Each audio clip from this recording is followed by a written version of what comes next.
Pag-usapan po natin ngayon itong mga bayarang DDS vlogger mo.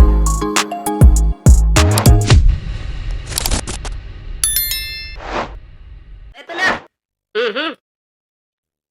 Bigyan po natin ito ng reaksyon. Itong patungkol naman kay Kibulo. Okay, Kibuloy naman. Bail plea of Kibuloy, co-accused denied. Ayan ha. Itong si Kibuloy po, hindi po yan ngayon makakapurma. Hindi po yan makakapurma ngayon kasi si PBBM pa po yung Pangulo. Pero tandaan ninyo to, pag yan napalitan po ng administrasyon sa 2028 at mga DDS pa rin yung sinuportahan nyo, tandaan nyo. Yung mga manyakis na yan, makakalaya yan. Papalayain yan ng kanilang kasamahan. Kung sino man yung DDS na magiging presidente, kung sila yung magiging presidente. Diba? Kung lang naman. Pero eto na, kapag yung mga yan ay hindi po, kumbaga, wala silang naipanalo ng mga kakampi nila, iiyak po yan si Kibuloy ng tamod. Sige na nga, i-play natin itong video na to. Hiling na piyansa ng co-accused ni Pastor Apollo Kibuloy, tinanggihan ng Court of Appeals. Ayan kahit sino pa sa mga kasabuat ni Kibuloy dyan, alam ko no bail lahat yung mga yan. Okay? Kahit ano pang hiling ninyo dyan na piyansa, mukhang hindi makakalusot yan, malabo. Sabi ko nga, si PBBM yung Pangulo ngayon. Matino ang ating Pangulo ngayon. Hindi po bastos, hindi po barubal yung ating Pangulo. Meron po siyang prinsipyo. Diba? Meron po siyang prinsipyo. Imagine, grabe yung pambababoy nyo noon sa mga kababaihan, sa mga inyong mga miyembro. Diba? Dapat ngayon, pagbayaran nyo yan. Pagbayaran nyo. Dapat mabulok muna kayo sa kulungan kasi ang yayabang nyo kasi. Diba? Lalo na to si Kibuloy, ang yabang po. Diba? Natatandaan nyo, may hamon siya kay Senator Risa Hontiveros noon. Pero ano nangyari? Walang nangyari. Ayaw pumunta sa Senado, nagmamatigas eh. Anong nangyari? Kinaladkad siya sa Senado. Kibuloy, kinaladkad dun sa Senado. Diba? Naging basang sisiw na pahiya. Kala ko ba, powerful ka? Kung makapangyarihan ka, pa-stop mo ngayon pag-aresto sa'yo or di kaya tumagos ka ngayon kung saan ka nakakulong. Diba? Hindi mo kaya yun kasi mayabang ka lang. Yung sinasabi mong pina-stop mo yung lindol, nababaliw ka na yata eh. Wala naman talagang ganon, di ba? At yung hamon ni Vice Ganda, kung makapangyarihan ka, ipa-stop mo ngayon traffic sa EDSA. Anong sabi ni Kibuloy? Ilang buwan lang ngayon, yung programa nyo, ABS-CBN, probinsyano, baka ma-stop yan, or baka hindi lang probinsyano, baka yung network pa ninyo mapa-stop. So, napa-stop nga. Pero alam nyo ba, bakit nasabi yun ni Kibuloy? Kasi si Digong ang presidente noon. At syempre may communication yan sila, baka nagkaisa, kaya na-stop po yung, yung ABS noon. 'Di ba? So, hindi po hula yun, hindi po power yun. 'Di ba? So, pinlano talaga yun. Diba? Huwag na kami. Shoutout po kay Ma'am Adila Brasos. Ay nasa hindi po nakakapag-like, share, and subscribe. Talimbangin nyo na po yan. Pitikin nyo na po yan para maging updated po kayo sa mga live po natin. Ayan. Tuloy po natin ito. Narito ang balitang kumpirmado sigurado mula Court of Appeals, Radyo Patrol, Steve Raz. Binanggyan ng Court of Appeals ang petisyon ni Ingrid Canada, opisyal ng Kingdom of Jesus Christ. Hindi ka makakalabas, Ingrid Canada. Alam mo, kahit pa kayong lahat ng mga kasabwat ninyo, kahit pa si Kibuloy, ang lawyer niya, si kasuhin niya na hihiling sila na makapagpiyansa, hindi pa rin yan makakalusot.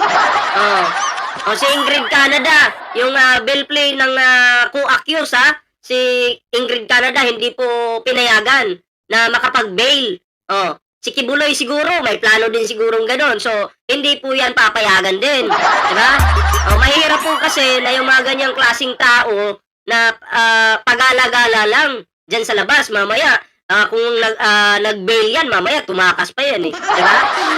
Mahirap. Mahirap yan. Ang ganun kasing klase ng kaso ay walang piyansa yan. Diba? So, kailangan mo talagang mabulok dyan sa kulungan. Huwag na kayong pag-alagala, pakalat-kalat sa labas. Dapat yung nagpapakalat-kalat sa labas, yung mga matitinong tao, yung mga baliw na katulad nyo, dyan lang kayo mabulok sa kulungan. Ha? Oo. Kami tao, matitino kami, mamaya, magdasik pa kayo ng kademonyohan kung magbe-bail-bail lang kayo dyan. Diba? Hindi pwede yan. Dapat, hindi po payagan yan na makapagpagala-gala dito sa labas. Mamaya, tumakas yan, magtago. Paano na? Diba? Matitino tayo. Ayaw namin ng makasalubong. Mamaya, makasalubong namin yung mga asong ulol dyan eh. Diba? Pass kami dyan. Nakakatakot. Anong sabi ni Bernard? Sa mental ikulong.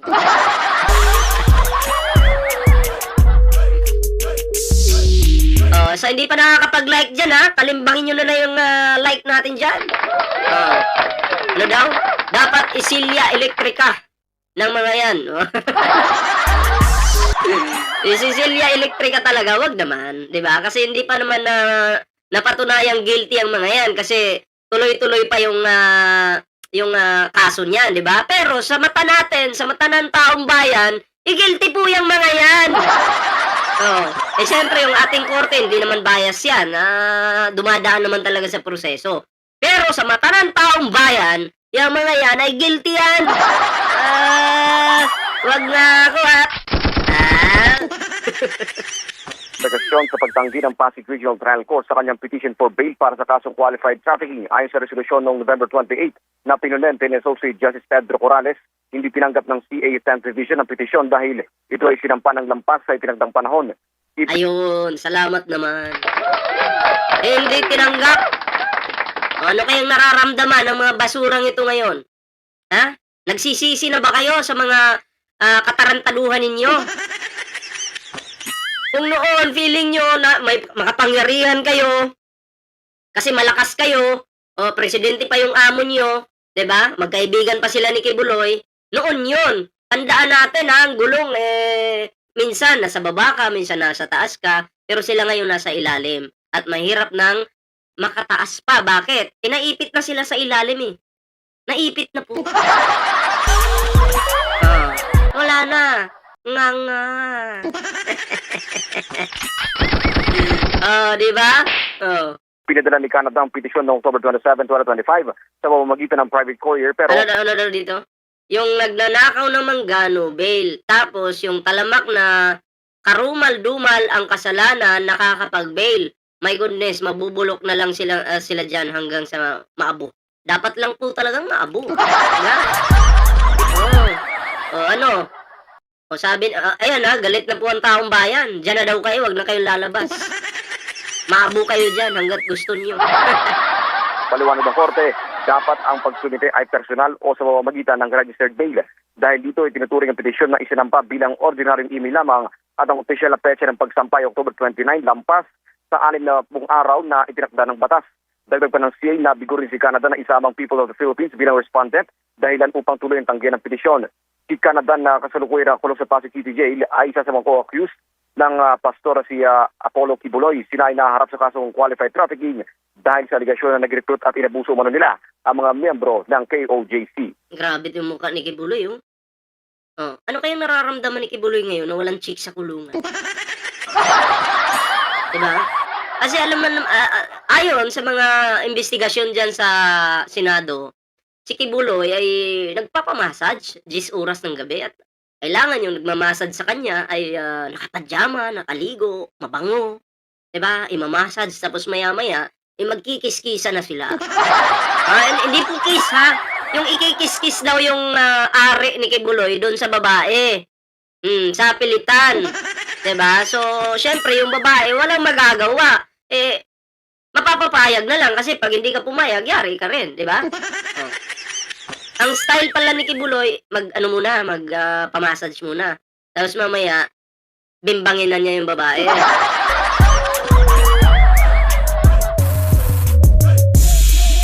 Yun naman naman yung ano, di ba? Yun naman yung sinabi doon sa investigasyon sa Senado. Yun naman yung narinig natin lahat. Wala pong kulang doon, hindi po natin binawasan, at hindi rin po natin dinagdagan. Diba? At yun po talaga yung nangyari. Oh, hindi po tayo fake news katulad ng iba. Oh. Tuloy na bang makakapag-bail si Kibuloy? Hindi po. Pero yung kanyang co-accused na nag-request na mag-bail sana pero hindi po pinayagan. At yun yung magandang balita. Kaya masanay na po kayo sa mga thumbnail ko mga thumbnail ko, title ko, kabaliktaran po yung lahat.